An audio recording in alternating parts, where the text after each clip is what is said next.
Hey guys, how you going? So today on BCast Sport, we are here for another tier maker, and we are really close to the NRL season now. It is not too far away. It is time to get really excited about what we are about to see. It's going to be a massive season. It's going to be a lot of teams in a close proximity to each other. It's going to be super exciting, and we all know the Titans are going to win the comp. It's just a fact at this point. But look, guys, obviously we're at the wingers tier list now, which is a big one because obviously this is the high flyers, baby. This is the try scorers. These are the guys you want to be getting that ball into in the right area to put that 4 points on the scoreboard for your team. So it is actually a very key position. Like in the same sense, like it's a key position, but it's not, I guess, as important as a spine position because it's effectively just the cherry on top position player that does get you your points when you give them the ball in the right area. So yeah, really looking forward to doing this one today. As you guys know, we will be going through every single player in this position. We've been doing them through hookers and halfbacks and 5'8", coaches, front rowers, everything with other content creators, and it has been fantastic so far. But today, guys, we do have HecticFred here from Twitch. He's also on TikTok as well. How are we doing, man? Doing great, bro. Doing great. I hear you're a Dogs fan, man. What are you thinking about the year? I'm very optimistic, man. I'm hoping for a top 8 spot. Yeah, look, we were talking about this just beforehand that, I believe the Titans and Dogs are pretty much in a very similar position, if not the exact same position as kind of a lot of optimism, but we also know what our floor could be. You know what I'm saying? Like, we also know where we could finish as well. Yeah, no, it's just, we gotta stay optimistic, but there are a lot of good teams in this league, especially around that, like, 7 to 12 spot. I think it could be, there are a lot of teams that can fit in there, and I think we'll be very close. So I'm hoping that we make it out, bro. Yeah, exactly right, man. Hopefully we both make it, but good luck. We'll see how we go there. But look, guys, obviously today we are going to be doing the wingers tier list, and we'll be ranking them from elite quality, do the job unproven and not that great. Before we do get into it, obviously let everyone know what you do, man, in the NRL community, and how you get around it. Yeah, so I do gaming and NRL content on Twitch, but we're branching out into more sports now.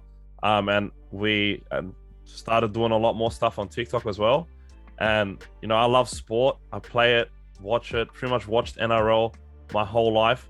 And it's just great to be able to, give my opinions about the game and talk to it's such a rich community, the NRL community. And absolutely. And everybody loves to, say their piece. And I just love like interacting with everybody and hearing what everyone has to say. I would say that out of most sports worldwide, that the NRL community is the most. They will definitely, and this is an Australian thing as well, but like if they've got an opinion, they're going to tell you it. Like, they're not going to kind of dilly-daddle around and kind of give you a separate viewpoint just to kind of make it feel a bit better. They will tell you exactly what they're thinking. You obviously do streams just like me. You know what I'm saying, right? Yeah, 100%. People are very opinionated, especially Sydney and Queenslanders. Like, they just love to just tunnel vision, whatever. It's their way or the highway. But it's something that I like. I'm sort of like that as well. But I like to sort of take a step back and look at things in an unbiased way when I can. But when it comes to some things, I won't budge. Yeah, that's exactly right. That's why I do this series with another content creator. I could do this by myself and I could put them all in the positions that I want them to be in, but I feel like it's better to have that to and fro where you can have that conversation and then figure it out from there, and then we can, rank them in regards to our opinion. And obviously that's what we're going to be doing here today, guys. So to get into a couple of disclaimers. Firstly, if you are obviously watching right now in the premiere, do know that this is our opinion. We are going to provide you our perspective and our opinion. If you have something different, feel free to slam us in the chat and feel free to comment after the video is done there as well. As a mosquito, get in my face. Do feel free to comment your opinion. I'll do my best to obviously respond to it. It is not easy to rank every single play because we do know these guys are still the best in the game. Even if you are the worst player in the NRL, you're still 100 billion times better than what I could do.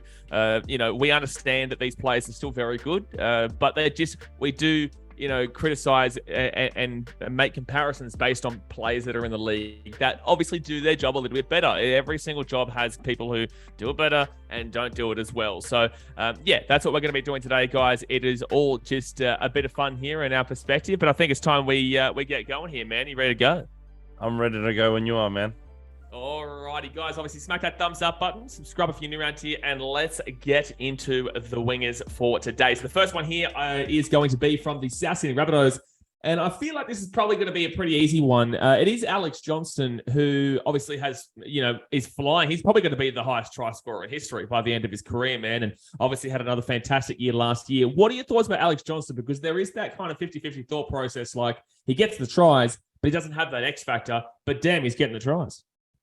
Yeah, no. Oh man, the numbers speak for themselves. He's one of the best finishers in the league if he isn't the best. You know what I mean? Like, and he has lost a bit of that speed that he was renowned for when he first started, but he's still pretty damn quick.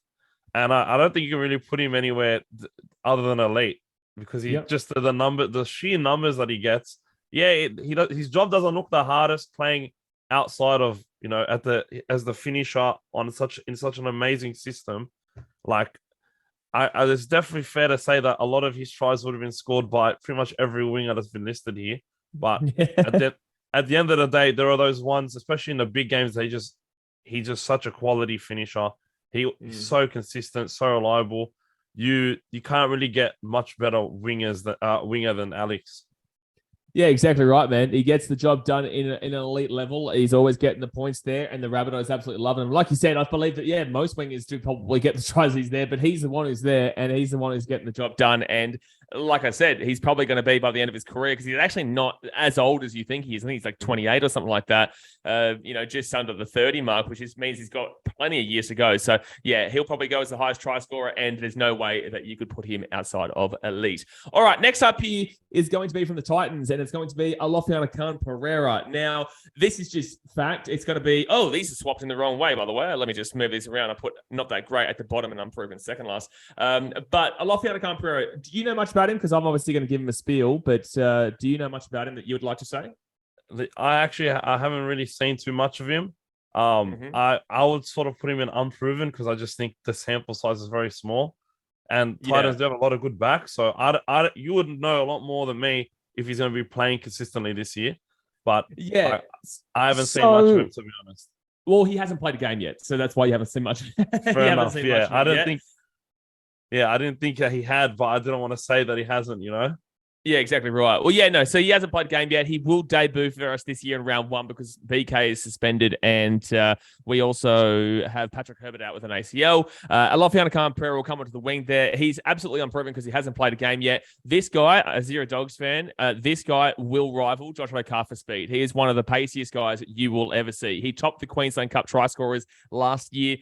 He is just an absolutely phenomenal player that's been knocking on the door. It's just been a few things off field that he's been needing to sort out to get his crack, and now he's going to have a chance this year. And I have really, really high belief in him, man. I truly do believe that he's going to be a massive quality player. And look, he's breaking into a team where I don't necessarily think that the Titans' backs in the wingers and the centers are as good as obviously most of the rest of the team. But with that being said, I do believe that, with Jojo on one side and Alofiana Khan-Pereira, I'm really looking forward to seeing him play. So big year coming for Lofty, and watch out for him this year. If you've got Supercoach or Fantasy, I'm telling you, get a sneaky on Lofty because he's going to get that starting gig, I believe, in round 1. All right, next up here, let's go to Asu Kepaoa here for the West Tigers.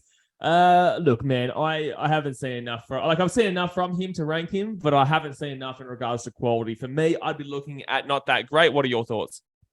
I'm in the same position, man. I watch a lot of the Tigers games. Like, a lot of my family and mates go to the Tigers, and I was sitting there next to my uncle when I got 70 put on him this year, or nearly 70 by the Roosters. It pretty much was. I can't remember the exact 66 score. Or something around that. I think it might have been. No, it was. I think 66 or something. I think it was 66 or 68. And this is the guy that we always watch and laugh at, because every time someone concedes a try on his side, I can just hear my uncle losing it. Even if I'm streaming here on my seat in my house, I can still hear him.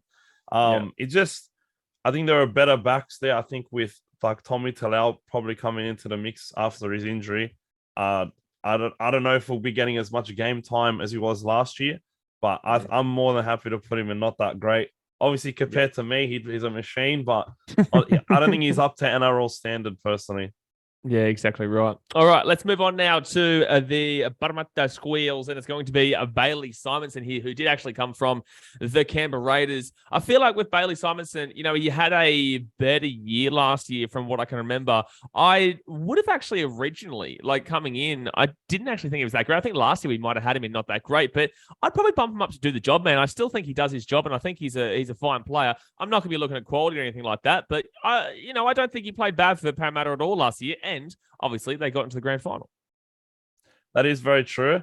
I think he's a decent winger. Definitely happy to put him and do the job. I think he has the potential to become a quality winger. I think at times he does look quality, but there's the consistency is not there. And especially now, I think he's putting on a lot of sides because they might potentially play him at center. That's sort of what's been around, in discussions, where he's gonna be playing. But on the wing, I think he definitely does the job. You can definitely get better wingers, but he's solid. Yeah, exactly right. Yeah, I think he's into the job, and I think he'll still probably be down the lower end to mid end. But yeah, I would personally have him into the job. Okay, we move on to Brian To'o from the Penrith Panthers. Man, how good is this bloke? He is just for his size and for his height. What he did, I know it was Cody Walker, who's not exactly big himself, but man, what he did in that Rabbitohs game to push off there in that, I think it was the preliminary final, man, that was just absolutely incredible on halftime. Brian To'o is going to be one of the best wingers in the competition, and I think he actually adjusted the position quite dramatically for the last couple of years, and he's one of those guys that changed the game in regards to a position. So for me, I would have him in elite, and I think that on pure skill set, I would actually have him above Alex Johnston. Yeah, for me, he really, I'm a Dogs fan. That for me, he's the best winger in the entire competition. I think there are wingers that if they don't score tries, they're not necessarily very useful to the team. This guy's the complete opposite. He could score 3 tries a year and still be in the elite category for all of the other work that he does, especially coming out of their own end. He's absolutely pivotal to that team. And he didn't have as good as a season as he had in 21, but he was sort of in and out of the squad due to injury. And, when they needed him to perform in the finals, he definitely performed. And personally, for me, just he's so impactful. I have him as the best in the comp, even better than Addo-Carr. And I love Addo-Carr. That's my guy. But he just finds ways to impact the game that other wingers either don't have the skill set to do or the work ethic. And he's got both.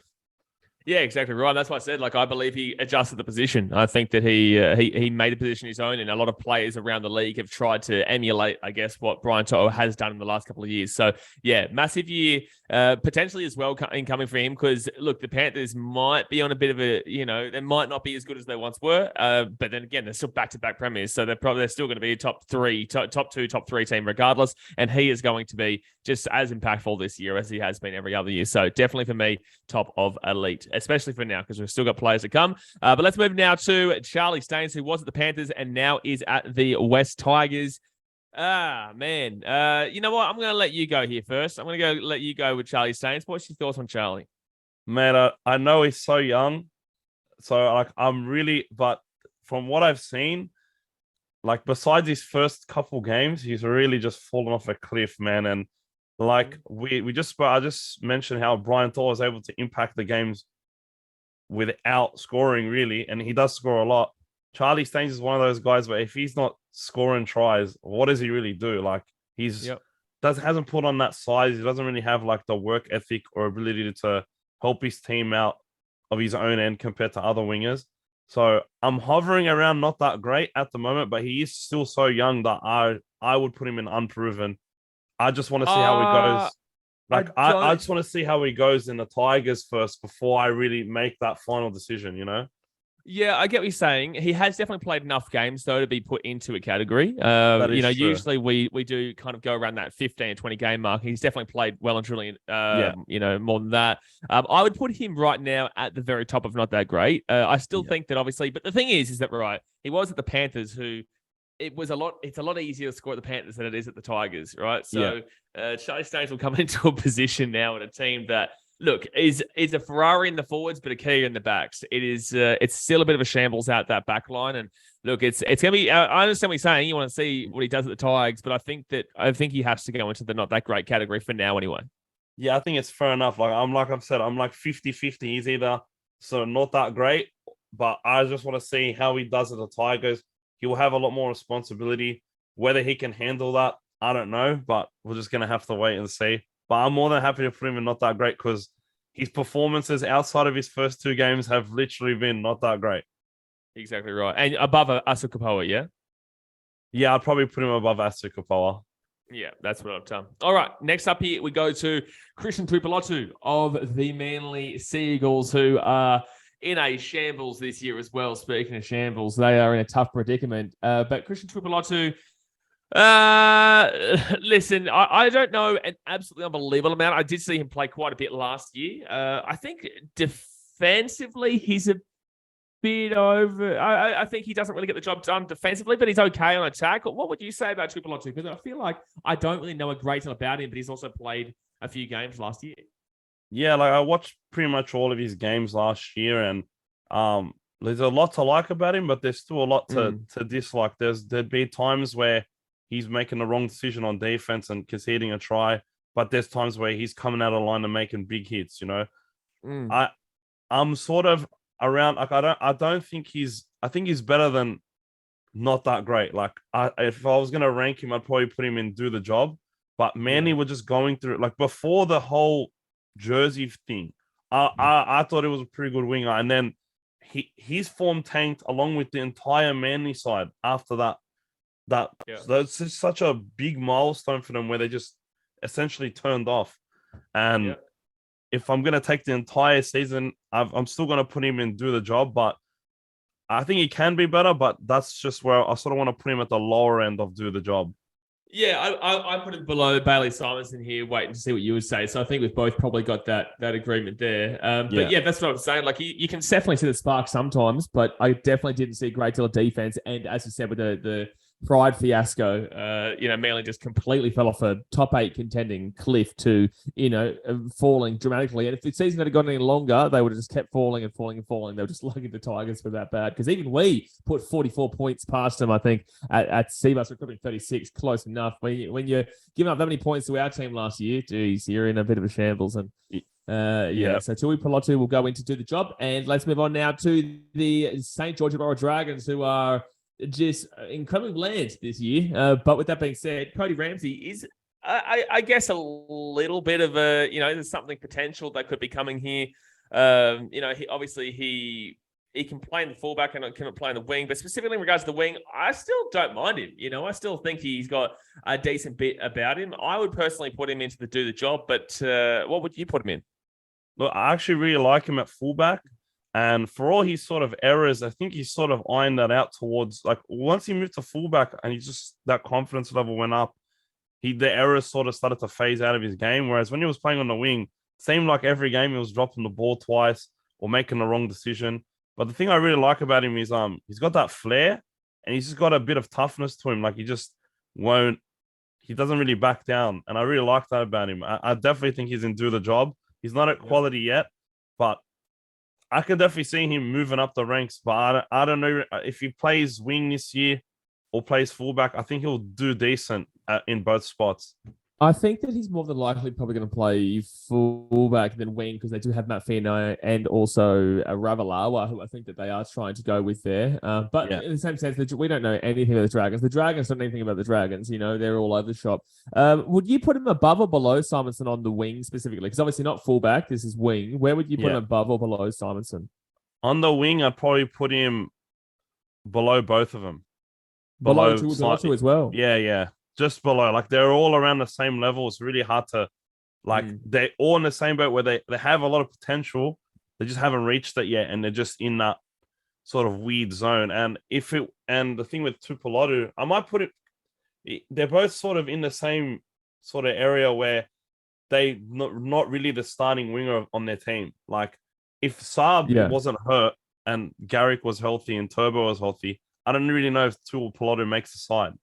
And you're probably right. And Ramsey's in that same boat where they're just going to play him at fullback. But if Sloan gets picked as the number one, I know the coach doesn't really like him, but he wouldn't really get in the wing over Fiane or Ravalawa. So they're just all in the same boat.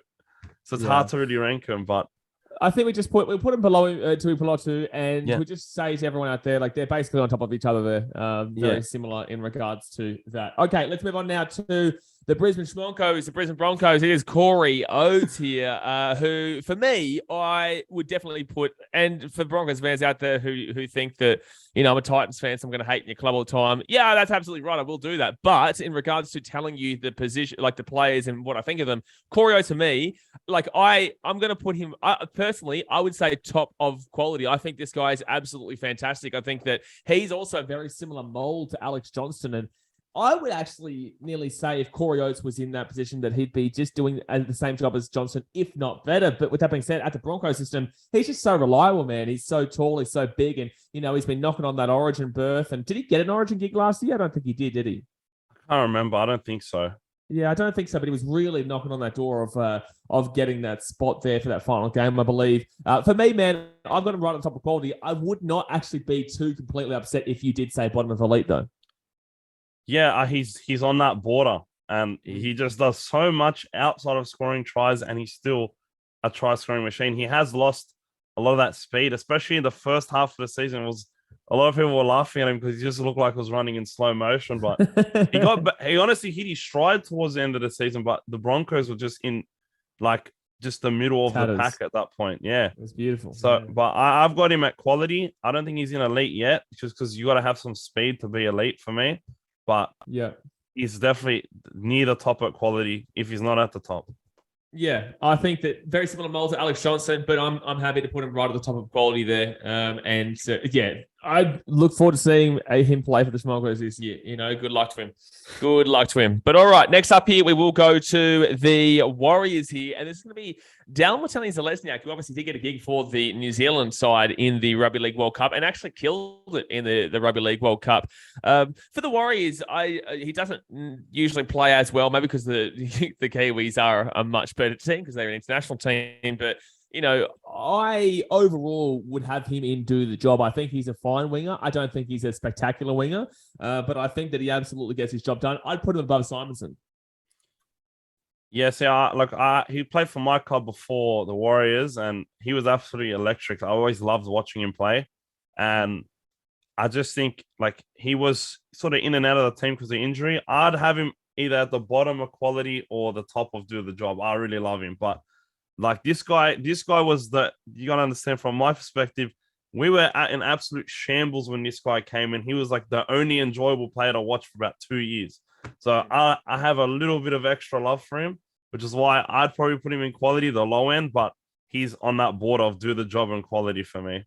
Yeah, I think maybe just the situation at the Warriors doesn't help him out because, their spine doesn't really necessarily get him the ball as much as he probably would like. And their centers are a bit all over the shop. So I don't know. I feel like he isn't able to show exactly what he can do at the Warriors. And unfortunately, situations do come into these T-list guys because, for example, if Corey Oates was at the Panthers, he'd be absolutely crushing it. Maybe that's not necessarily true, but you think about those players if they're at another club, and unfortunately, situations do come into it. So for me, I would put him right at the top of do the job. Sorry, and the reason being is that I just don't necessarily believe he's able to do it as well at the Warriors as maybe he would if he was, even when he was at the Doggies. I don't know. I prefer. I think I would have. I don't know. I think top it to the job because you'll see maybe the longer that we go that there'll be some plays in quality that he may feel a little bit out of line for. Do you agree? Yeah, there's a lot of good wingers. I think there are way more good wingers than bad. So yeah, exactly right.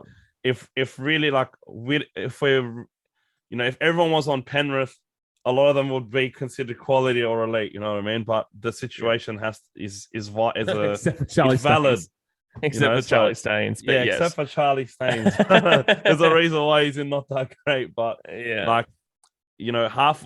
much a lot of the wingers will be in quality to elite if we were to rank them just off raw ability. So you got to use their situations as context, Exactly right. All right, let's move on now to the Sydney Roosters, and it is Daniel Tupou who I think actually got some pretty unfair criticism during the New South Wales, games last season. Obviously, I'm a Queensland fan, so I don't really care. But besides that, like I still think that he was one of their better players for the most part. I just think that people were so desperate to see Josh Adokar that no matter how good of a game that Tupou played, that they would have blamed him and they would have just wanted because they want Adokar's speed and whatnot. He's a vibe player. And I was like that too. I believe that Adokar probably deserved the spot. But in the same sense, Daniel Tupou is still one of the better wingers in the competition. He's done so well in his career. And for me, like it's at the point where it's very similar to Oates in a way that it's like on the border of bottom of the elite and top of quality. But I'd probably be looking right at top of quality just because he's not necessarily the X-factor winger that you do look for. However, he's got height about him. He can get the high ball. And I think he's a pretty damn well good player, man. But I'd put him at the top of quality. Yeah, I put him in elite. Even though I'm a massive Dogs fan and Adokar is one of my favorite players, I was actually like validating the pick. Like I don't really agree with him getting picked over Adokar, but I could see why Fittler picked him because he's just a workhorse coming out of their own end. He's not afraid of taken any carry. Like I've had the privilege of watching him live a lot of times. I've seen this guy just never back down from a big hit up where he knows someone's lining him up. He just never seems to get smashed and not run again. He just always keeps going. He's doesn't really make that many errors. The only real problem I have with him is every time the moment seems like it's a big one, he then makes the error when they need it the least, but that's being very critical. I do have him sort of at the bottom of elite and he's playing Origin. You don't really play Origin if you're not sort of at that elite. Yeah, I would agree with that. I'll put Daniel Tupou at the bottom of the elite. That's what I was saying. He's tinkering on the edge of both, and I think that it's definitely I'm okay with that. I think as well, those clutch moments do hound on him because I do know he made a mistake in a big time in that one of the Origin games. I can't remember what it was. Might have been game 1 or game 3. I'm not sure, but there was a moment there. But yeah, Daniel Tupou, very very good winger. Whether he's at the top of quality or bottom elite, it really doesn't matter. But overall, we'll put him at the bottom of elite because he is one of the best wingers in the game and has done it for quite a long time now too. It's not like this was just a couple of years in the game. But all right, let's move on now to the West Tigers. He was at the Melbourne Storm last year on loan. He has now come back. It is David Nofoaluma who is, on his day, one of the better wingers in the comp, but also his defense is very, very, all over the place. And also, I feel like he did take a bit of a regression last year. Even though he went to the Storm, I thought he was going to have a better season at the Storm than he actually did. I thought that, maybe we were going to see, a real, even though he had already broken out, like I really thought we will see something special, even more so at the Storm, but it just didn't really kind of pan out. For me, I would put him in quality behind Corey Oates. Yeah, he was very underwhelming at the Storm, but I think the Storm in general were just underwhelming compared to where they usually are at since around the time that he started there. But I really thought he would have flourished a bit more in that Melbourne system, They seem to always get the best out of wingers, especially. And I think he could have done a little bit better. His defense is so suspect. But suspect. There was emphasis there. I heard it. Man, he makes a lot of bad reads, but he's still a quality player and I have him at quality just behind Coriolis as well. Yeah, no, good call there. All right, so we'll chuck him there. And he's still probably the best back in the Tiger system, though. But I guess, there's not much to really pick from there. But he is definitely a quality winger. Just the defense, how you going? All right, let's move on now to the wingers here at the Melbourne Storm. It is Dean Ieremia. What are your thoughts about Dean Ieremia at the Storm? As you were just saying, usually the Storm gets some pretty good wingers. So what do you think about Dean? Yeah, there's a bit of they had a lot of injuries, and I think Dean did all right, but I think a vast majority of these wingers would have done a better job in that position. I have him in sort of not that great. I think he's played enough games to sort of be proven. His handling and defense can be a little bit suspect at times, and he has a lot of potential, but I can't rank him above a lot of these guys, which is why I have him sort of in the not that great. I'd probably have him above Staines and Nofoaluma, though. Sorry, Staines and Kepaoa. I would personally put him below Staines, above Kepaoa. I think that Staines at least has shown that he can score tries when given the right ball. I haven't seen that at least. I haven't really seen anything from Dean Ieremia, if you know what I'm saying. Yeah, that's valid. Yeah, that's true. Yeah, so I think we put him in between there, and like not necessarily will he even he probably won't get the spot, to be completely honest with you, because when Mhm. Puppy comes back, little Puppy comes back, you'll probably see obviously Nick Meaney go to the wing and Xavier Coates on the other side, that we'll get to in a little bit. But all right, let's move on now to the Newcastle Knights. See how long he lasts there. Dom Young. What a player at the World Cup for England. He was absolutely fantastic. Obviously is one of the better players in this Knights team, is in an absolutely horrific situation there in Newcastle. But with that being said, I think he has been a fantastic player in this last year. Really had a somewhat breakout year for the most part until that World Cup, where he really did break out the World Cup. For me, man, I would put a bit of quality, but I'm still putting him at the bottom end of quality just because we haven't seen him do it on a consistent level yet in regards to another year. I want to see him do it this year, and then I can bump him up further. But he has done it at England level. He has done it for the Knights and shown that he has that quality and one of the most dangerous wingers in the competition when he gets the ball right.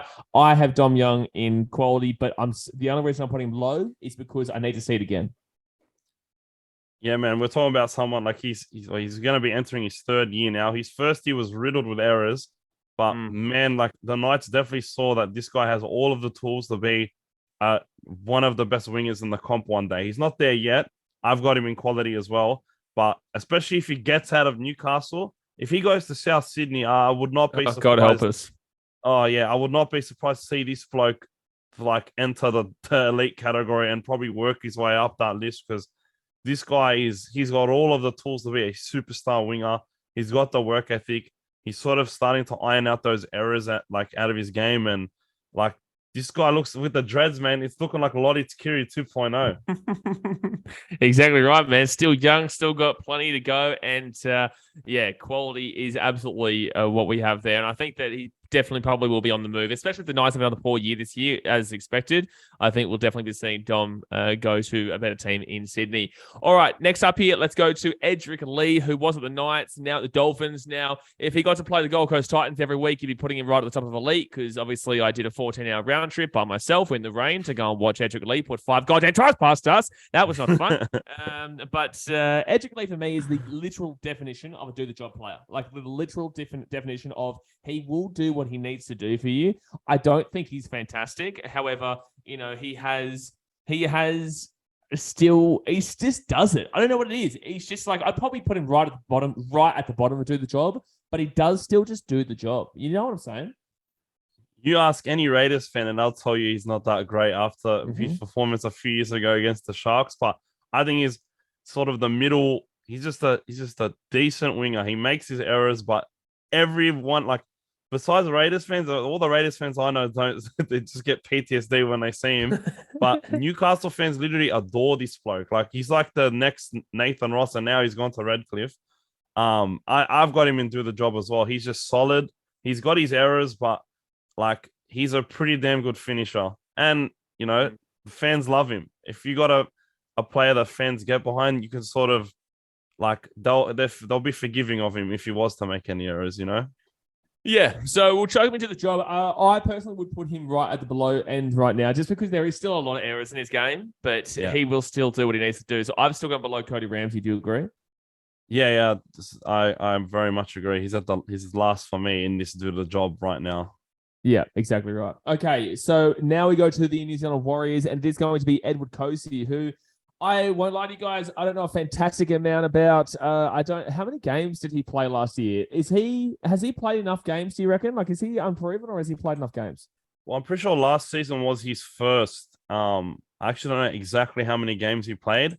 He'd just be borderline. Like, you could sort of give him a rating, but like the general gist from Warriors fans that I got was they weren't very keen on him.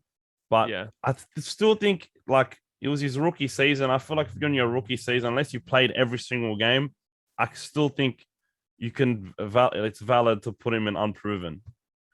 Yeah, I think that I'm pretty happy to put him on unproven, just because I don't want to give him a rating based on the fact that I just don't really know a fantastic deal about him. I have seen him, obviously. I watched every single game last year besides when I'm at Titans games, but overall, nothing special was seen last year for one. Two, the Warriors finally get home games this year. This will be the year that I'll be able to tell a lot more about Warriors players in general, unless they had played multiple years prior to the last couple. So, yeah, look, interesting. I'll definitely put them behind Lofi. I don't think that I'm willing to give up Alofiana Khan-Pereira as the top of unproven, though. Just letting you know throughout this entire one. That's fair enough. I actually wasn't his rookie year. He played 5 games in 21 and 11 games last year.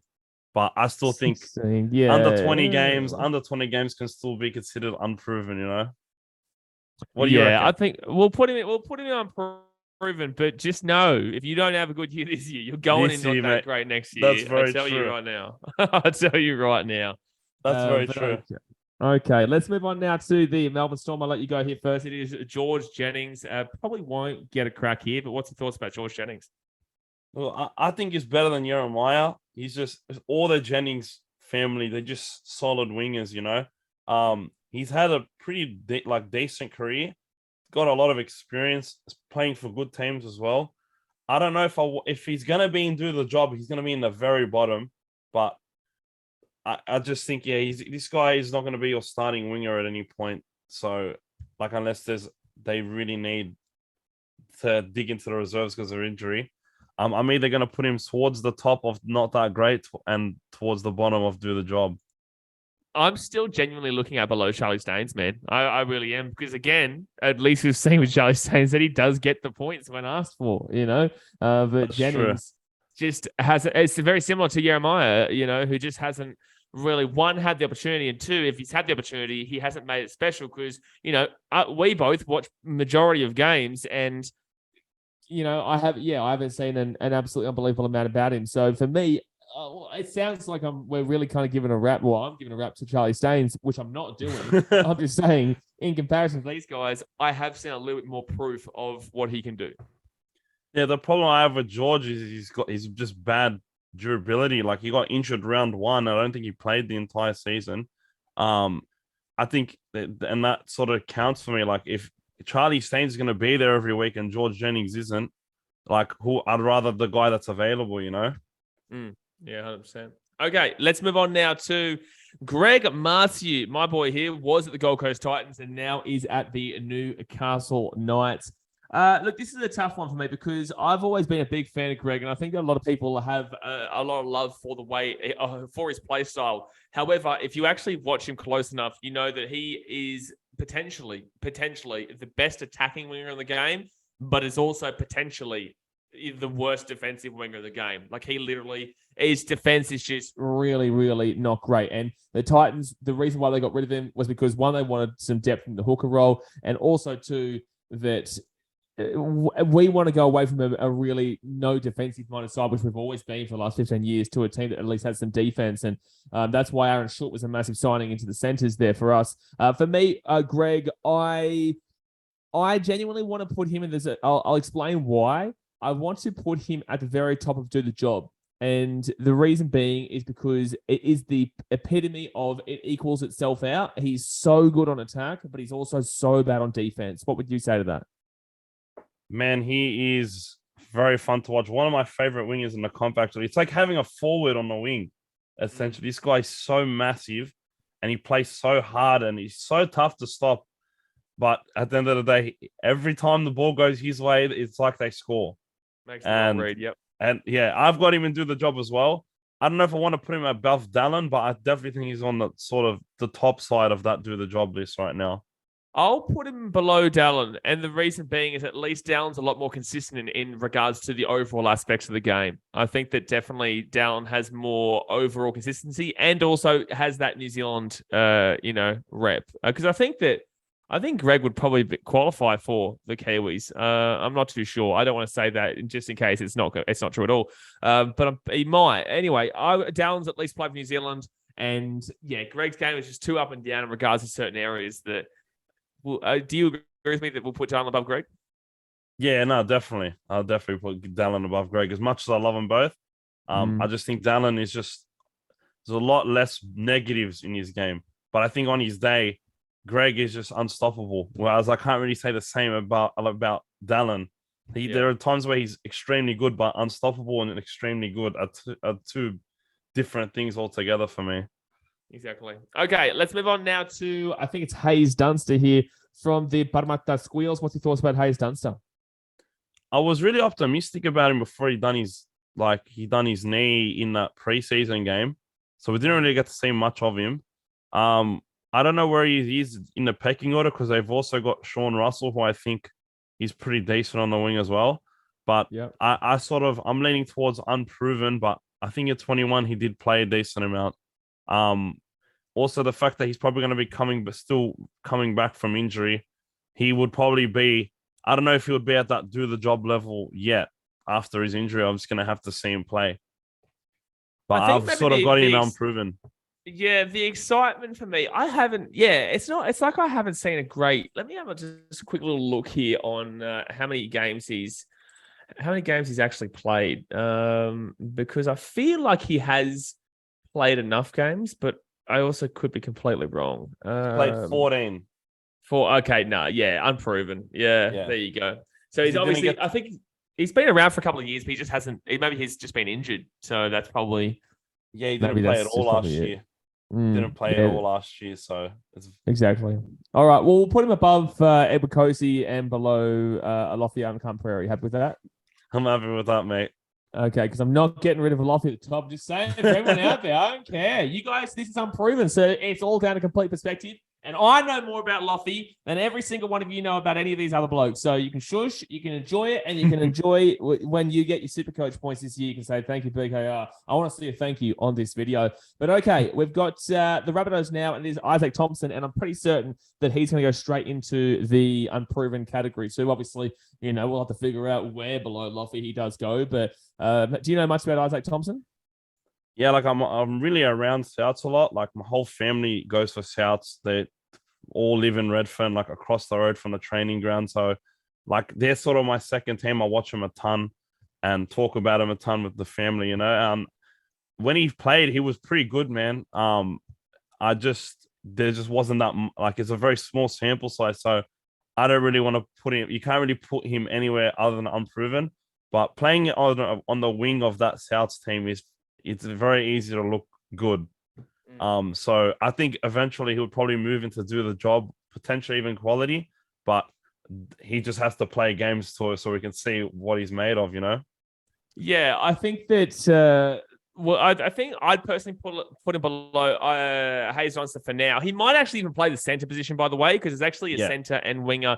What's the center's name there? So they've got Campbell Graham, and they've got not Tago. Oh my goodness! I think it's Tass. It's not Tass. Isaiah Tass. Isaiah Tass. Yeah, they actually can swap. So I put him personally below Haze Dunster, but we don't really know anything about him. But yeah, there we go. All right, let's move on now to one of your guys here in Jacob Kiraz, who I love watching him, man. I think that he's done very, very well for the Doggies. What are your thoughts about Jacob Kiraz?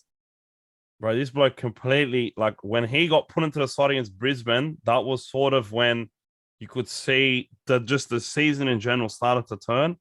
But he wasn't in the top 30. He was only, I think, a COVID replacement for that one game. Once he broke into the side and was playing every week, this whole team's dynamic changed. Among other things, new coach, other positional switch-ups. I'm going to tell you now, bro, this bloke's he's going to go straight into quality for me. The amount of work that he does, rarely makes an error. Has so many like crazy athletic catches as well. Super strong, did so well in the World Cup as well, even though he was playing fullback.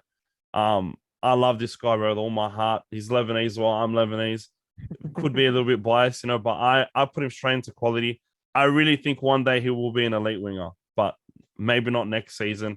He's got Adokar on his team, but one day, I think, because he's still so young, the potential is there to be a real top winger.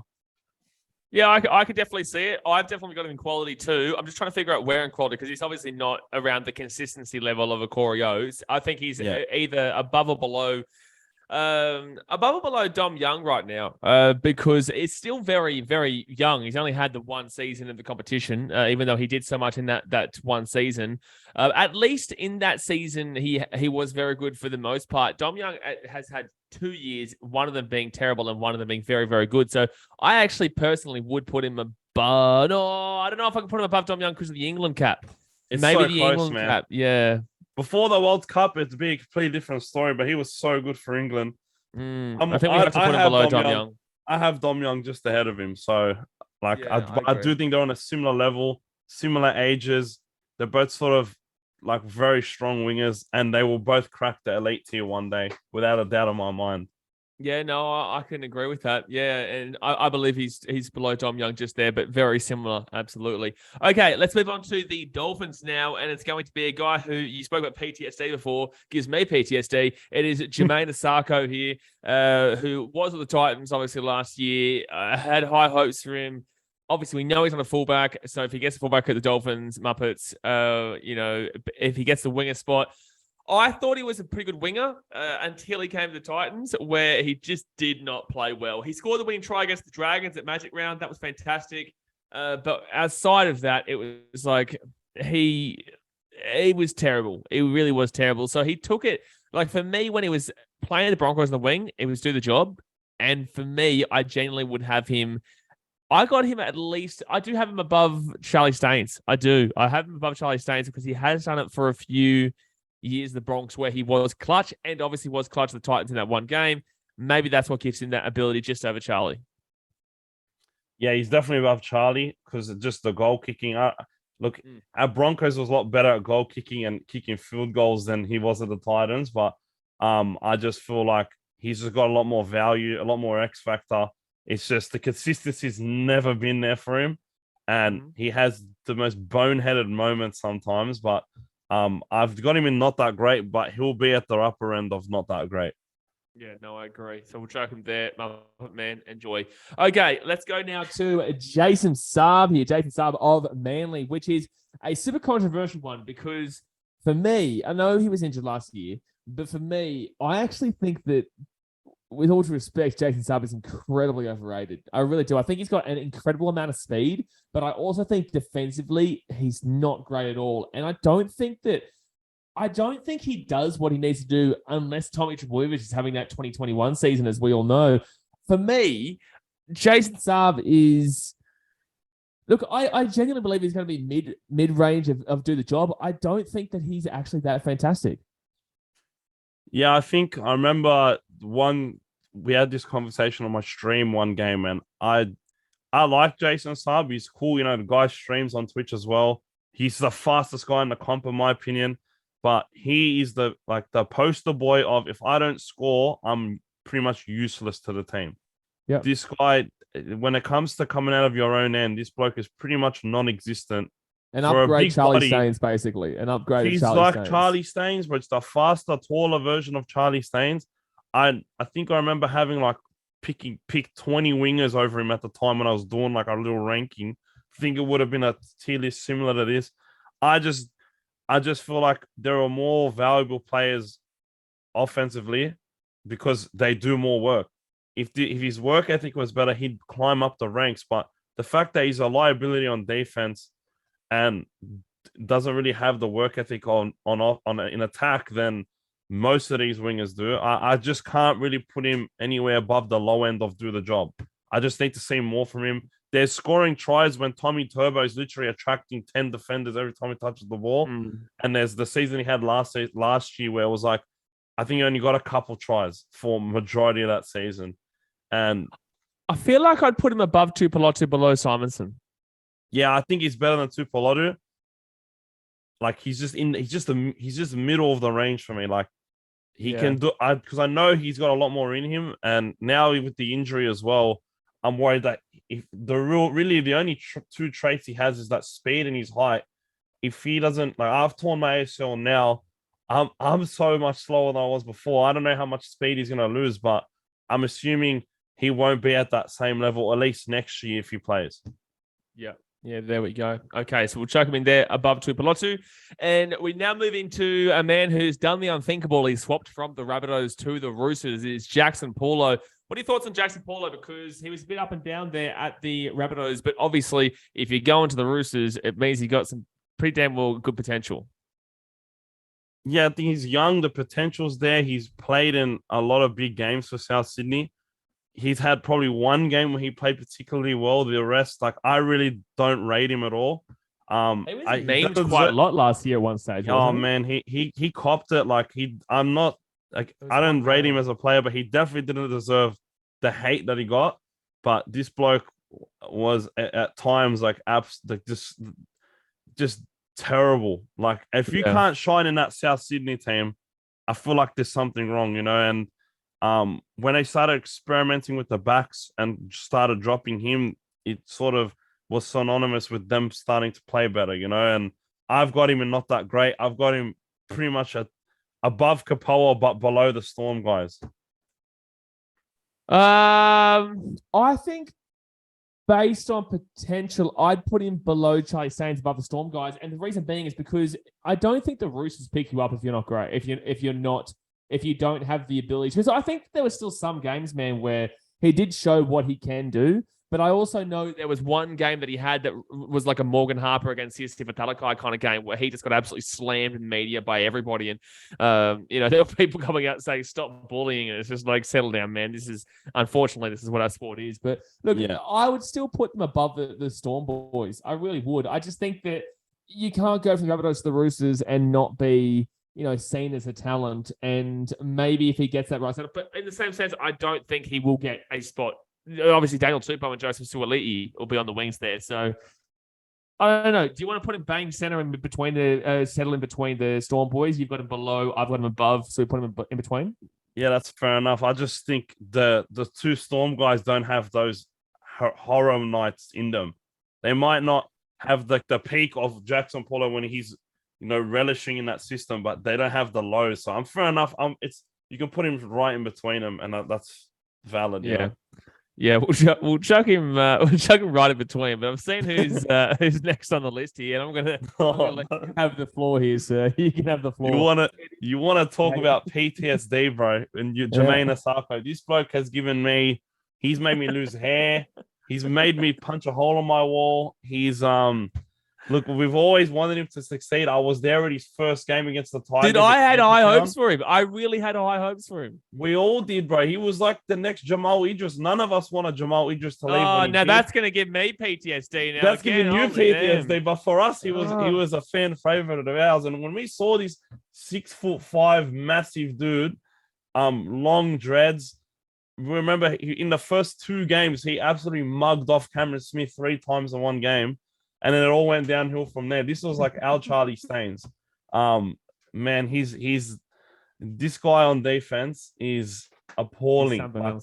Oh man, he's the worst wing defender in the comp. You're talking about Greg Marzhew. No one is worse than Jayden Okunbor. And defensively, but he does give you yards coming out of your own end. All right, along with probably 2 errors every time he plays. I'm gonna put him above I have him above Jackson Paulo. I honestly would rather Okunbor than Jackson Paulo. If you put Okunbor in that South team, they would probably make better use of him than we did.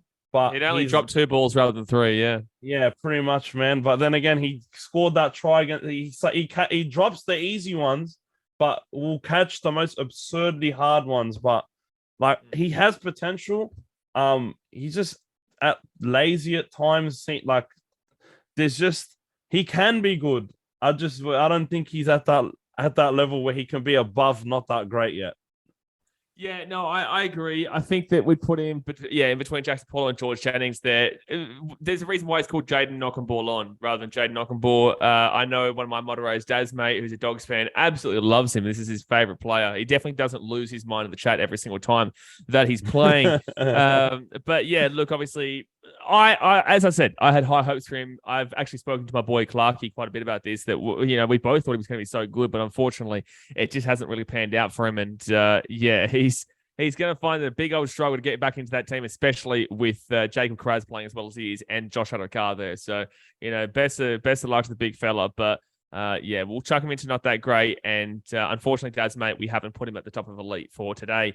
But okay, let's go now into Jojo for feeder. We go from your boy to my boy, Jojo feeder from the Gold Coast Titans. I know Jojo well. I love this bloke, but I'm going to try and take away my personal biases and give you a personal rating. I'll give you a rating of what I think he is. And I think that there is an argument you could still make for unproven. Obviously, last year was his first year in the competition. Obviously, very, very fast, very, very fast player, man. You know, he's got some speed on him. Obviously, that Addo-Carr intercept, which I was there for, unfortunately, at Combank, was something else. You know, he got that intercept, but Jojo had to turn around and cut across the field and still nearly caught Addo-Carr. That's how much pace this kid has. His defense is fine. You know, his attack is great. He's still very young.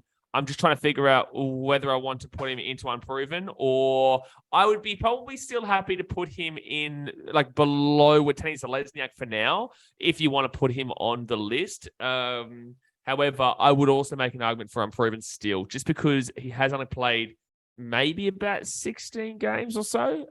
You give your opinion. I'll go check how many games he's played. I'm pretty sure it was 8 games because when I swear it was 8 games, not 6. Like it might be. I remember checking this not too long ago because I'm a big fan of his, and like this guy's got unbelievable pace. I think it was 3 tries in 8 games that he scored. I have him unproven because like Karaz might have only played a few more games, but I think you can see with both of them that they have quality about them. But I've just seen a lot more of Karaz. You've seen a lot more of Fafita. Like, if you wanted to rank him, that's fair enough. I have him as unproven, though, because at the end of the day, it's 8 games he's played. If we are going to rank him, put him at unproven, are you going to have him, you know, these are your 2 boys. Which one would you rank above each other? No, he's just trying to cause trouble here. Oh, man. That's a really tough one. I genuinely would put him above the other 3 guys, though. Like, not bias intended. I genuinely believe these 2 guys have a superior amount of potential compared to the other 3 there.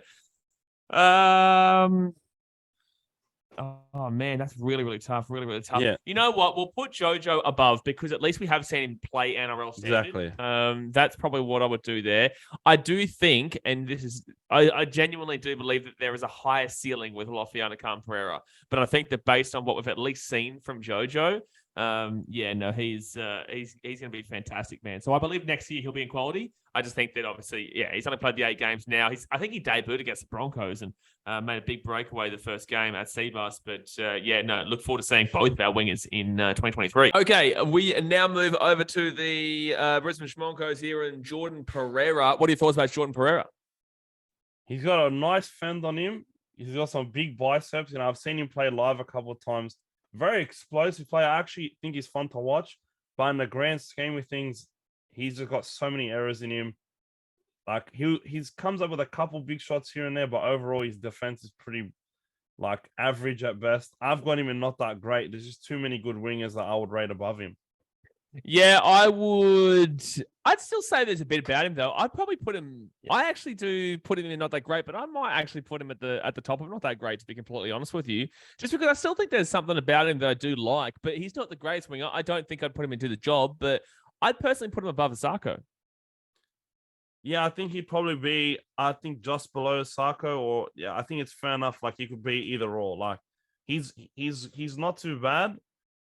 I think he's better than some wingers in the comp. Like I'd rather him than a lot of the wingers are not that great. But Asako's got a little bit more value for me because of his goal kicking, and at Brisbane at least he was kicking field goals pretty commonly. So I don't know. I value that a lot. No, I think we do that. I think we put Pereira below Asako there because at least Asako does come up clutch in some moments there. Even though the Tweed Head Seagulls was nearly the sole reason why they lost that final. But in the same sense, we're not going to get into that because we're not talking about Asako anymore, but it just flashed back in my memory for the Q Cup there. But okay, let's go on now to the Canberra Raiders, and it's going to be Jordan Rapana for the Canberra team, who has definitely been a very good player in his career. I would still probably throw him into quality, man. I still think that Rapana's a quality winger. I don't think he's at his prime by any means, but I would still say that if I'm going to take a winger in the competition, he's definitely high up there. Yeah, man, he's been doing it for a long time. Has a penalty in him every single game, it seems. Won me a couple multis with some, like I remember the best one was I need him to score and the Raiders players passed it into someone's head and he's just run and scored it. That was a funny moment from Jordan this year. but I don't have him above Watene, but I have him to do the job. I think he's starting to decline a bit, where he's sort of getting phased out of that quality tier. I personally would have Watene above him, but I would probably have him above Greg. So that's where I sort of sit him. Yeah, I would still look to the bottom of quality, but I'm okay if we put him right at the top to do the job. I know you're saying below Watene-Zelezniak, but I still think that Rapana is still at least one of the better wingers in the competition. I'm okay to drop him down and do the job, but we're all good to put him above Watene. Yeah, fair enough. Okay, there we go. Okay, let's move on now to Joseph Suaalii from the Sydney Roosters. Look, obviously he wants to play fullback. He's not going to play fullback when Tedesco's there. But Suaalii is a very solid winger that is very tall, can jump up high, is going to score your points. And I still don't think that we have seen the best out of Suaalii just yet. I think last year was the first year we really got to see him get a full-on crack at the NRL. I'm really high on Suaalii, man. Obviously, he's not at the elite category yet, and he's probably. I'm trying to figure out where I'd put him, because I definitely think that I'm looking at a lot of potential as well. The potential is what we're mainly looking at with Suaalii. Where would you start to look at where you put him? Look, personally, I think I have him in elite, at the back end of elite. I just think he's better than Dom. I think he's better than Dom Young. I think he's better than Karaz. The athleticism that this bloke has, nobody else has in the NRL for me, in terms of how high he can jump. He's just got that flair. Like, this guy will change games and will win Roosters games pretty much just because of his own athletic ability and skill set. I feel like this season he will be considered an elite winger. I feel like if Fittler stays coach, personally, I think he's going to snub Adokar again, and he's going to pick Suaalii instead of Tupou. That's what I think he's going to do. That would be so huge if he did that, man. People will lose their minds. We can look back at this, but I really feel like he's going to do that. I just feel like the rap that he has on this kid is crazy. And I was pretty critical of this bloke coming into his, like, I'm saying, like, watching him in reserves, I didn't think he was going to be this good. Like, I didn't really believe the hype. I wasn't going to say he was going to be a bad player or anything, but I didn't think he'd be this. Like, he's just an unbelievable player for me. I think he's either at the top of quality or at the bottom of elite. It just seems the more this guy plays, the better he gets. Yeah. No, I think I'm okay with putting him into elite. Like, I do. I think that, man, he's only really had that 1 year. But with that being said, like, we still did get to see it for Samoa that he got to play for. But then again, he was playing fullback for Samoa. He wasn't playing on the wing. Obviously, yeah, look, I'd put him. I'm okay with it. I'm okay with it just because I know how much potential he has. We've been talking about it since before he came into the competition, and yeah, no, it's exciting to see what he can provide. So I'm happy to put him up there, and he can rise and probably will rise going into the future. Next up here, obviously one of your guys here, Josh Adokar. I know that you said before that you actually have Brian To'o as the best winger in the comp, and I don't necessarily disagree. But I think it is very close. I think it is extremely close between Brian To'o and Josh Adokar, because I think that he proved his. I think that for the first part of the season, when people were starting to say, "Oh, Josh Adokar's not as good as everyone makes out to be," I think it's because the Dogs were just in a bit of a shambles and they weren't getting him the ball. When they finally started getting him the ball, my goodness me, did he really turned on? I believe he should have played for New South Wales, and I believe that he was one of the best in the Australian team. I think I'm going to leave it to you, because obviously this is your guy. I'm okay with either first or second. Up to you. Yeah, he's a top 3 winger in the comp, and that's not a debate for me. I don't care who wears the captain's armband or who has the C next to his name on the Dogs team. This guy is absolutely our captain. This is the heart and soul of this squad. The fans worship this bloke. Like, I'm just so glad he's on my team, bro. Like, he's a vibe player, like you said. And when the times are tough, it's always this bloke's voice that the team hears. And when things are going good, it's always his voice that the team hears. He seriously is the leader of this team. I really want him to get the captaincy this year. I know it's weird to have a winger captain, but he truly is like the heart and soul of this team, the leader of the team. It's always his voice that is the loudest wherever there's Dogs players talking. But in saying that, like, he just He's got all the speed. He's a great finisher. I just like what To'o does more. Like he just does a bit more work for me. That's why I just got him in elite. But I can't wait to see him this year, man. With that, I love Shop, but Shop never passed this bloke the ball, bro. I can't wait to see him with a. Hey, don't you start talking about my boy now, eh? That's the only bad.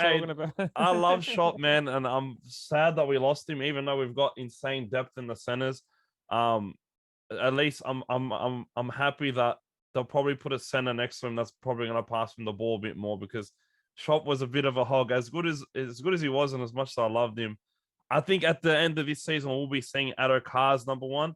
But going into this season, I think To'o's a little bit better, just because of how much I value that yardage that To'o makes.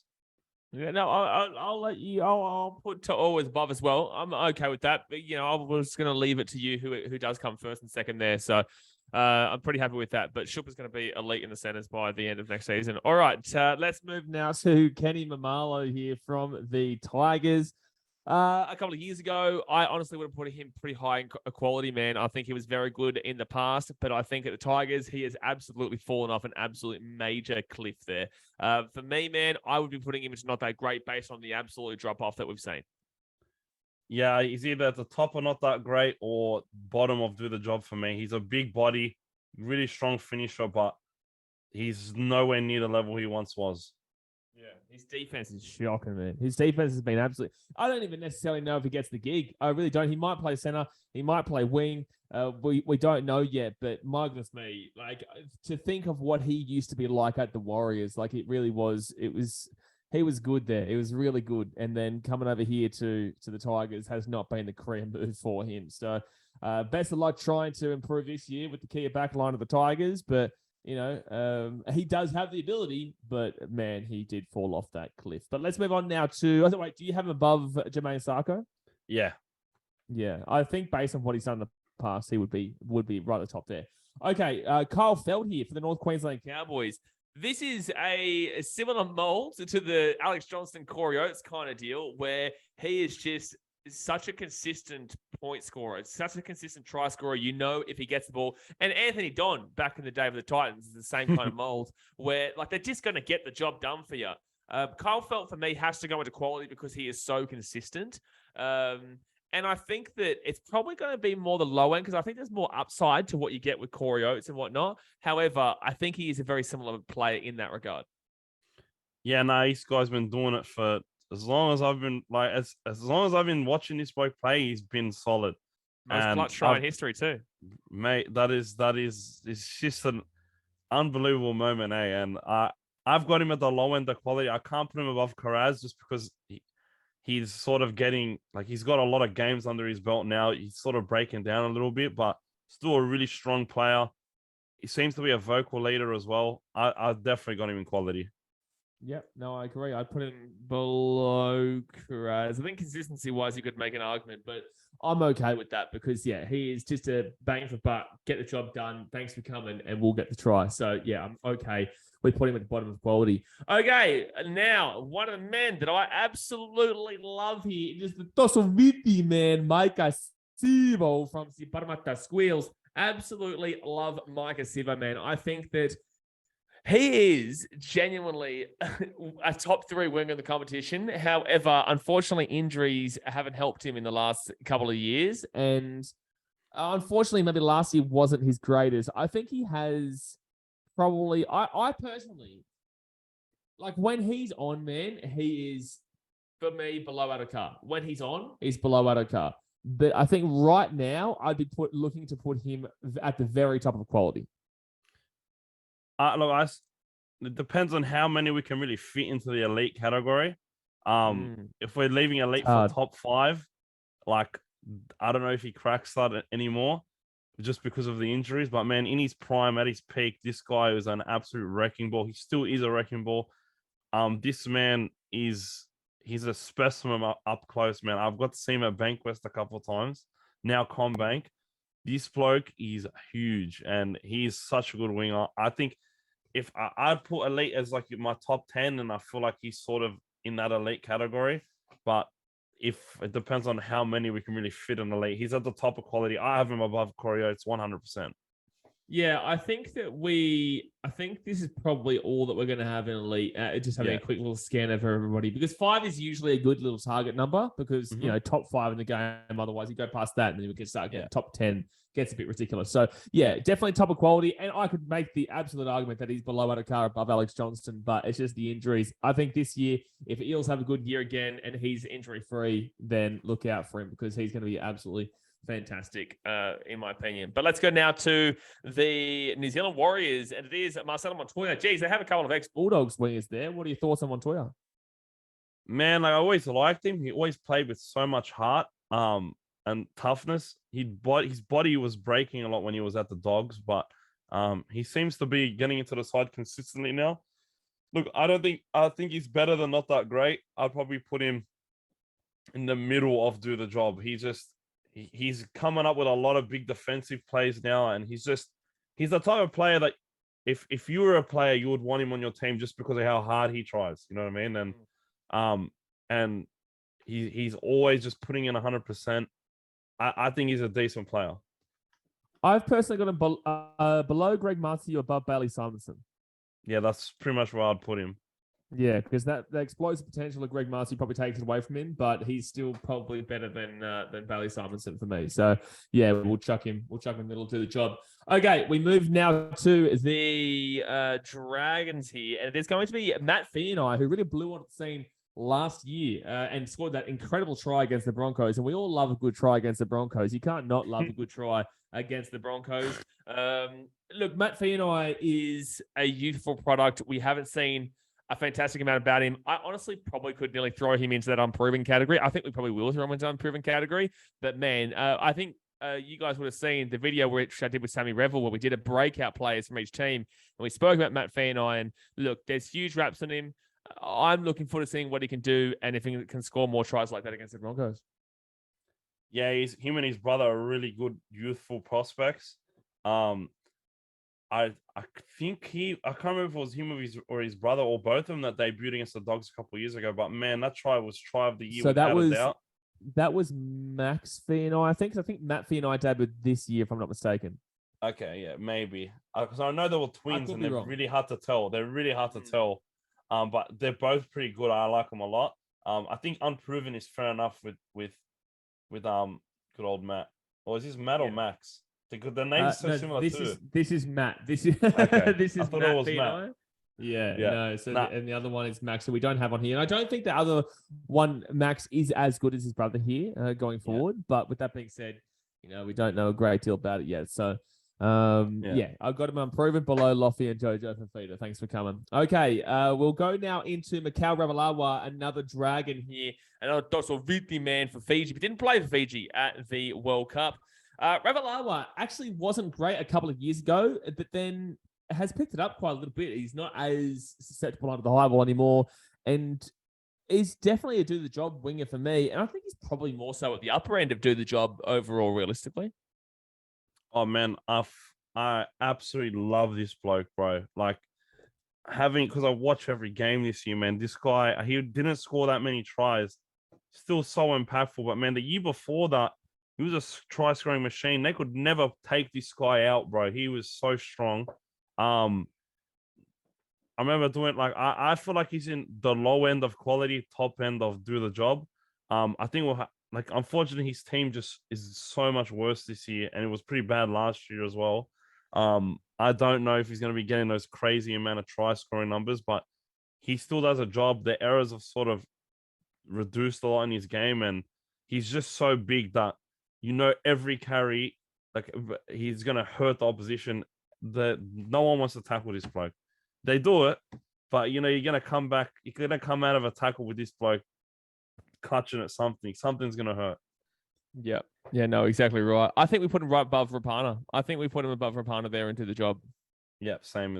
Just because of that situation with the Dragons as well. Like, I think that if he was in a better club, yeah, he could be bumped up into quality. But I think that situation with the Dragons really does bring him down a little bit there. I do think he has a bit more, firstly, more youth on his side than Rapana. And secondly, I just think there is, a lot of potential that we're going to see from Ravalawa going forward. Okay, we go to Murray Taulagi now for the Cowboys, who had a bit of a breakout year last year that I called, by the way. I called this last year, and this team maker saying that Murray Taulagi, I had him in a very high-end area of quality. I think he is a very quality player. I've got him in a high area of quality. I'm not going to be looking to put him above Micah Sivo.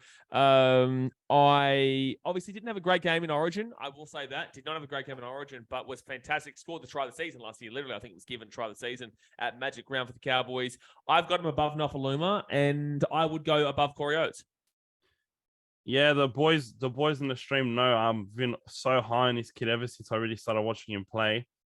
This guy's in my multi ever since 2021, to be honest. He just seems to be a sure thing when it comes to scoring tries, no matter how good or bad the Cowboys are playing. I have him above Corey Oates, below Sivo. Yeah, no, perfect. We've got the exact same thought process, man. I've been on this guy for years, man. I've been saying this guy is going to be the next big thing for years, and I'm so happy it is coming true. Okay, we go to the Canberra Raiders now, and it is Nick Cottridge, who was at the Raiders, went to your boys, and then has gone back to the Raiders. What are your thoughts about Nick Cottridge? Man, we had him at the centers, and he was just not that good. There's a reason why they tried to offload him so quick. I remember watching this bloke in the 20s, bro. This bloke looked like he was going to be the next, like, Jared Hayne, man. This guy was a machine in the 20s. And he just looked so, like, stiff and a bit like he, I don't know. He's just not fluid. And I think he's a do-the-job winger, definitely. I just don't think he's in quality. I think he's sort of below where a lot of people saw him being in the league at this point. I think I'd be looking to put him above, oh, dear. Where would I look to put him? Where would you go? I think he's above Rapana, man. Like, I feel like he's the better winger out of the two, just because Rapana has sort of been falling off a bit. And I think he will have a good season this year, but I just can't put him above Ravalawa. Yeah. And I can't put Rapana above him either.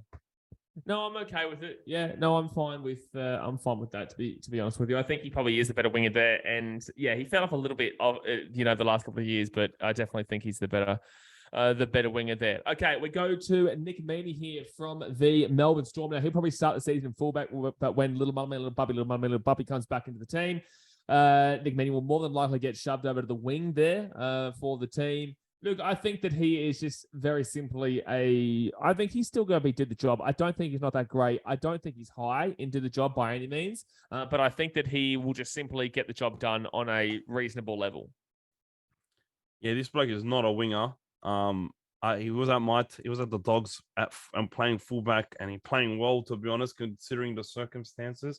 But his frame is just small, like compared to other wingers. You can tell he doesn't really have a lot of experience playing there. This is the kid that would have been playing in a spine position if it wasn't fullback or six his whole career until he went to the Storm.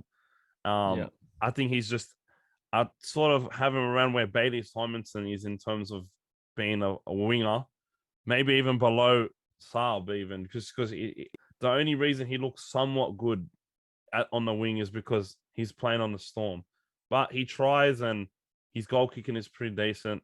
I like him. I just feel like he's out of position. Saab's defense is, he's definitely out of position. I just think Saab's defense puts him below for me, and I think that, but then again, Saab's pace probably brings him above. I don't know. I think maybe we chuck him above, but with everyone watching, please understand they're probably based right on top of each other for me. I think they would be, they kind of equal each other out with their inconsistencies. Let's put it that way. Okay, now we go to one of my boys here in the Gold Coast Titans, which is going to be a Philip Sammy here. Phil Sammy, who unfortunately for me has kind of fallen back a little bit in the last couple of years. And it actually kind of did come from that first Origin game where, he did get a crack and they did win the game, but unfortunately didn't really play too well in it, and it hasn't been really seen since. Mate, he's a great vibes player. I love this guy. But it's very hard to see where I put him because he'll probably get a crack in the centers this year. Obviously did absolutely annihilate Gutho with the Gutherino over the top of him last year. which should probably put him into the elite category for memes. But look, I think that he's definitely going to go and do the job for me. He's definitely not going to be not that great. I think I'd probably be looking towards. Look, oh man, it's hard because I think he's more of a rounded player than Greg Marzhew, but in the same sense, there's more explosiveness from Greg Marzhew. I would be looking around that area though. Yeah, I think I'd put him above Greg. As much as I like Greg, I like Sammy a lot too. I just think he's just more consistent.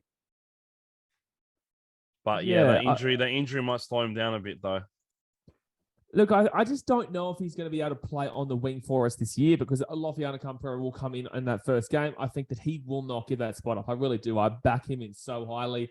And Jojo on the other wing. They might move Jojo to the centre and maybe put Phil on the wing. That is a potential there with Aaron Shook being in the centres as well.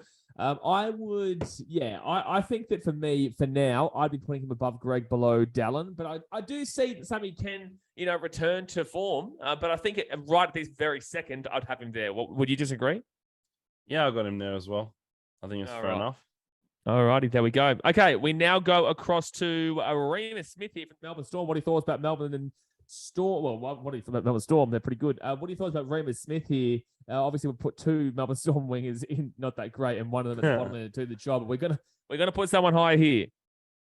Yeah, look, like he played for the Dogs before, man. I absolutely loved him at the Dogs. He never played center really at the Dogs consistently, and now at Melbourne gets played there a ton. This guy, when he was on the wing before he started beefing up, I guess, was an absolute rocket and has so much flair about him. I 100% without a doubt, if he's playing wing this year, I have him in quality. And he's just got so much potential. Nephew of Anthony Mundine as well, so he's got that toughness. But yeah, no, I love him, man, and I really hope he plays on the wing, bro. They're so adamant that he's a center like Campbell Graham, but I think he's good in the centers. I just feel like he'd be better on the wing, man. Yeah, look, I think because I think we did the centers with Trademark Sports, and I think we had him in that quality section. But yeah, I would disagree with you. I think that definitely he can get that wing spot, especially over Meany and the other two guys there as well. So for me, I would definitely be saying that I'd put him at the back end of quality. Yeah, I think it's so hard to rank him. But he doesn't get as much of an opportunity in this spot that we would like to see.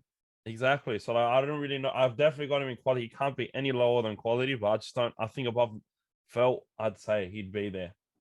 I think I would disagree with that. Just right because Kyle Felt has got the proven track record in the position. He has come in the clutch. He does get the tries when asked for, and I think that he's more consistent because he does get more of an opportunity there. Again, it comes down to the situation of the fact that Ieremia Smith is mixed in different positions at the Storm rather than Kyle Felt, who is the bang on 100% will be the winger every week for the Cowboys. If you know what I'm saying. Yeah, exactly.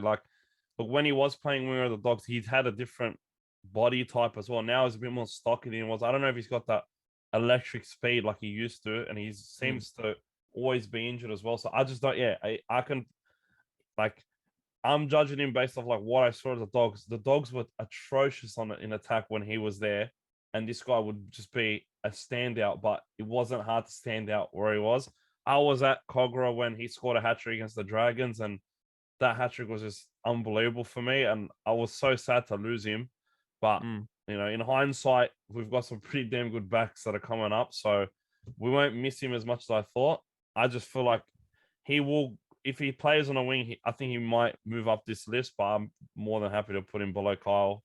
Yeah, I think this year will be a big telling point to see where he does play and if he can get to where we think he can achieve. So we'll chuck him there for now, but obviously big year ahead for him. We go to Ruben Garrick now for Manly, who I believe is going to be simply straight up in doing the job. I don't think he has an unbelievable amount of X factor, but I do actually enjoy watching him play. I think he, he's really good at actually mixing up positions, whether it be the center or the winger or the fullback if Tommy T is out. Could play in that fullback spot in round one, to be completely honest with you, with Tom Tuipulotu, not knowing whether he's going to be back from injury. I find it difficult to rank him, though, in that position. Where would you put him? I think I've got him above Ravalawa, below Dallin, but he's into the job. Above Ravalawa. So we've got Ravalawa, Kotrich, Rapana, and Dallin. Yeah. Okay. Sorry. For me, it was a little bit different. I've got him towards the high end of do the job just because his goal kicking is so good as well. That's just I'd say value to me. above Kotrich, below Ravalawa. So pretty much exactly what you just basically said. Yeah. Yeah, no, I agree there. I think that he is just straight up to the job, get the job done there, and is also very heavily reliant on Tom Trbojevic, very heavily reliant, just like Jason Saab, but a lot more consistent as a player than Jason Saab is, and has a bit more assets to his game, in my opinion. We now go to we're nearly at the end here, guys. We've got Robert Jennings here for the Dolphins. Another one of Jennings, boys. Have you got thoughts on Robert Jennings? It's just like his brother. He's solid, but seems to never really get a crack and a bit injured as well. There's just way better wingers than him, so I've got to put him somewhere and not that great. Yeah, I would probably be looking to put him right next to his brother, really. I think they're very similar in a lot of ways. I think that I'd probably maybe you know what, we'll probably maybe put Robert Jennings above, because he might get a bit more of an opportunity this year at the Dolphins too than his brother will, George Jennings will at the Storm. I think that maybe we'll look back at this and realize the right decision was to put Robert above him. Would you agree? Yeah. Yeah. Okay, there we go. Okay, let's go into the Cronulla Sharks now, and it is Ronaldo Mulitalo, a guy that I'm incredibly high on. I love this guy. I've had a bit of back and forth with him at Titans games, but then again, I have back and forth with all the players at Titans games when they're on my side. I pride myself on it. Josh Schuster, I am your dad. But let's move on now to talking about a guy who's not Josh Schuster. I would put him right at the top of quality. Not right at the top, sorry, not above Sivo. Probably not above Talangi, but around this area. I love Mulitalo, man. I think that he's such a great attacking player. He will play for New Zealand. Did he play for New Zealand in the World Cup? I think so. I always remembered him being in America, but I'm pretty sure he played for the Kiwis. Yeah. I really like him. After he got snubbed for Queensland, I think that's where he went. Yeah, I'd put him quite high, man. I'd be looking to put him. I'd put him below Marcus Sivo. No, would I put him above Talangi? No, I don't think so. I think I'd put Talangi above Mulitalo, but I think that there is a high ceiling for Mulitalo if he actually found his click. Yeah, no, I think he's in that range. I got him below Talangi, but just I've seen this bloke a lot. I've seen him play like basketball. Tunny's an absolute baller. Insanely athletic. I think he's such a good winger. And he's definitely one of the better wingers in the comp. Yeah, no, I agree. It's absolutely fantastic to see. So, I think we play Sharks at home this year. I'll see you soon, son. I will see you soon. Okay, we move now to Selwyn Cobbo here of the Brisbane Shimonkos. I love watching Selwyn Cobbo play, man. Obviously, he's not a big fan of the Broncos because he doesn't like his coach. But, overall, I think that Selwyn Cobbo definitely suits this Broncos system very, very well. They've got great wingers there in Corey Oates and Selwyn Cobbo. And I think that Selwyn has obviously a higher ceiling than Corey. And I personally, I know this. Oh, this is a big call, actually. It's a big call. I've got him in quality, man. I've got him in quality. He's not played a long time. He's only played the 1 year now, but I think it's because I know him from Queensland Cup too, that I know what he has in him. I would probably be looking to put him below Mulitalo above Corey Oates, or would you look to put him maybe below Corey Oates above Nofoaluma? I've got him. I honestly think there's just so many errors defensively and handling with him. I think he was first in errors in the entire NRL this season, or at least first in errors. Point. That's crazy stuff. I think at one point I just remember him being there. But he just seemed to always I just can't remember when. I remember him being top. I just don't know when. It could have been really early into the season. But for all the good, I don't even think he's a winger. I think he'll be playing fullback in a couple of years. He's just got that flair about him. He's actually amazing to watch. He just really reminds me of Latrell, just with the facial mannerisms and just the way they play. They're just very devastating runners of the football. They've got flair. They've got skill. I think he's a little bit better than Oates for me. So I'd probably rank him just above Corey. Yeah, I think he's got such a high ceiling, man. Just needs to obviously get rid of those errors of the game, like you just said, that I didn't even really know. I didn't know he was that high on that stat sheet there. I definitely wouldn't have him above Mulitalo, and I think that based on his flair and X factor and the fact that he probably still will move that fullback role, I would put him above Corey Oates. But that is also looking into the future. I think that you can't not look into the future with him. It's inevitable. And I did just look up the stats. He had the highest error rate in the NRL, 2 errors per game, 2.1. 2 errors per game is insane. We're gonna drop him down, bro. We have to drop him down. More than Zach Lomax. I just remembered he just was so many errors from him. Zach Lomax was memed for his errors, especially the flick passes. He's 0.3 more errors per game than Zach Lomax. So I think we put him at the very bottom of quality. yeah, I think now insane. Like now that I've confirmed that, I think he's got to go down. You just can't be making that many errors, and he's not a good defender really as well on the wing. I still need to put him in quality, but yeah, he's in quality without a doubt. But like he's Nofoaluma, I think above Nofoaluma. Like I think is Nofoaluma at the bottom of quality for you? No, we got Nofoaluma, Dom Young, Karaz, Carl Felt, Remus Smith, and then Selwyn Cobbo. I think it's towards the bottom end of the quality, nonetheless. Maybe we put him above Remus Smith still, because at least Selwyn is guaranteed for that wing spot, but the other guys are all at least consistent in their position. Oh man, that's so rough on Selwyn for me, but in the same sense, it's 100%. Like you can't have that many. 2 errors per game is insane. Like that's actually wild numbers. Like that is wild numbers. Yeah, 38 errors in 18 games. That's ridiculous. We're going to move on from that. That's ridiculous. But just to clarify for people, I guarantee there'll be people who skip to the end of the video and don't actually listen to what we said, and they'll be like, "Oh, why would someone cover that low?" Well, it's because he's a muppet in regards to his defense, in regards to his errors, but absolutely phenomenal attacker. Just needs to get rid of those out of his game. 4 more to go here, guys. Sione Katoa from the Sharkies. Man, how good is he as well? I think he's on a very similar level to Ronaldo Mulatalo. I would put him. I would nearly look. I've got him pretty high, man. I'd be looking towards that mid-range of quality as well. Yeah, he's definitely in the mid-range. He was, I think, he's injured for a lot of last season, but the speed and quality is undeniable. Doesn't really make that. He's just really solid, and he's amazing. Very similar to Nofoaluma in a lot of ways, like a similar mold to Nofoaluma, in my opinion. Yeah, absolute rocket, man. And he came from the dog system, and I liked him back then, and I like him now. I think we put him above Nofoaluma, below Oates. Yeah, I think that's fair enough.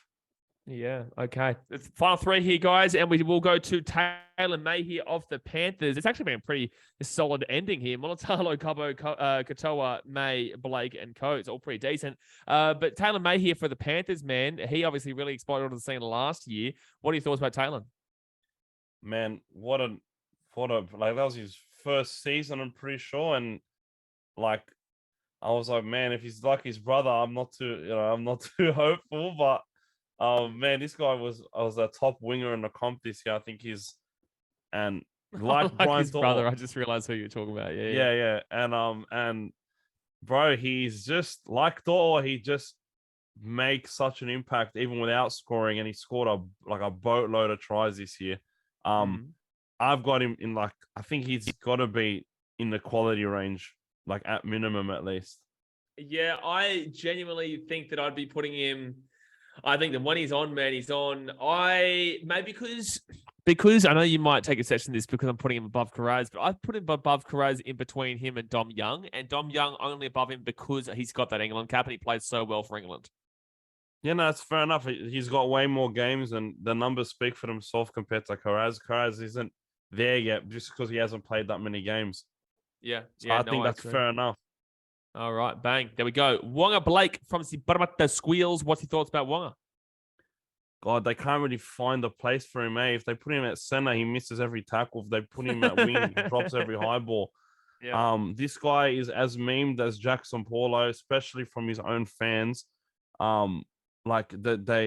He just always seems to make the mistakes when they don't need a mistake to happen. In the big games, in the big moments, this bloke legitimately crumbles. Nathan Cleary hates this bloke. The amount of torpedoes he sends him, and then he just knows. It's like they target him, and he gets targeted by a lot of teams. And I don't know, like he's really got to work on that. If he's gonna be a good winger, he's gotta be confident under the high ball, and that's like the last thing that I get from him, like confidence under the high ball.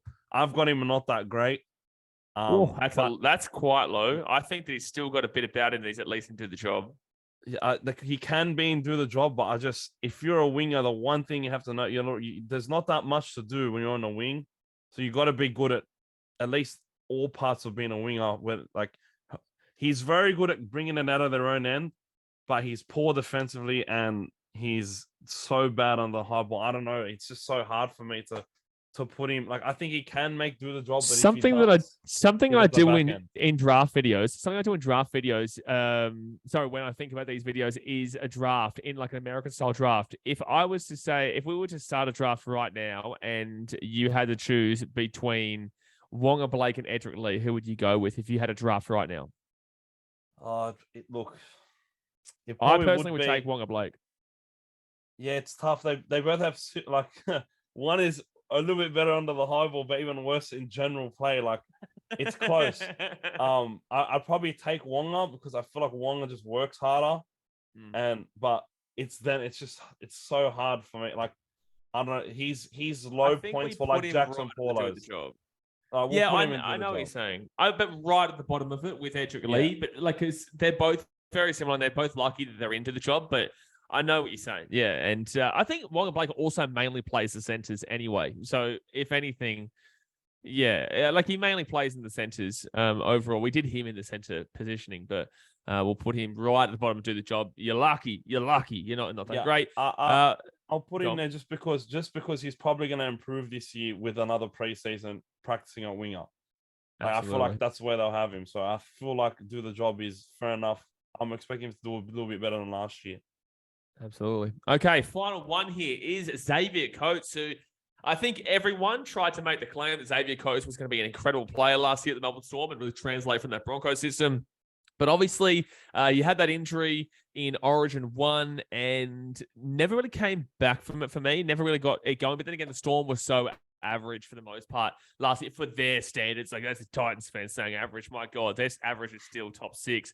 But yeah, look, Xavier Coates still has, I think this is going to be his big year. I really think this is the big year for him because that spine mostly will be intact for the most part. Little puppy, little mother man, Munster, not Nathan Cleary, Jerome Hughes and Harry Grant. They'll be there for the entire season, touch wood.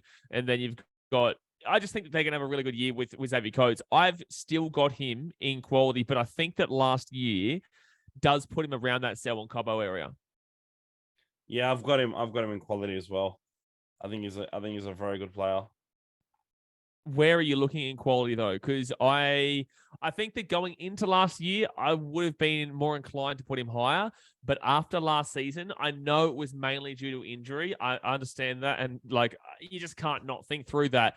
I don't know how confident I am in him right now, but I believe that he has the potential of elite. Absolutely. He does have that potential.